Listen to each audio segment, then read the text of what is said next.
Sa impeachment case po ni VP Sara Duterte, di umano yung 16 million ay ibinayad sa loob lamang ng 11 days sa isang safe house. Ano po yung masasabi mo rito? Parang hindi na makapaniwala.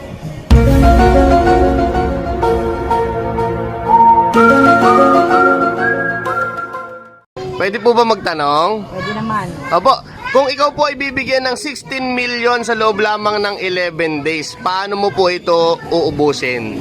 Kailangan ba ubos? Ako, bibili ako ng bahay, lahat ng mga kapatid ko.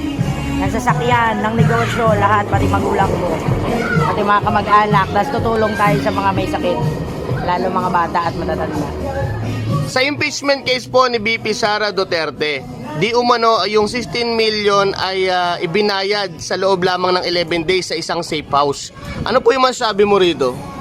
Parang hindi na makapaniwala. Yung ganong kalaki pong halaga, hindi po kayo naniniwala? Mauubos, ipinambayad lang? Sa 11 days po. Hindi ko sure eh.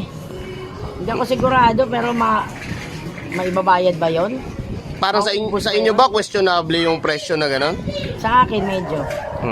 Sa impeachment trial po kasi, di umano yung mga confidential fund nabigyan po si Dodong, si Jay Camote, si Mary Grace Piatos. Ano po masabi mo rito? Hindi ko sure kung lahat yun sa kanila napunta o kung saan man napunta yung mga funds. Yung mga pangalan po ba na yun, hindi ka duda-duda? Medyo. Parang turog chicherya.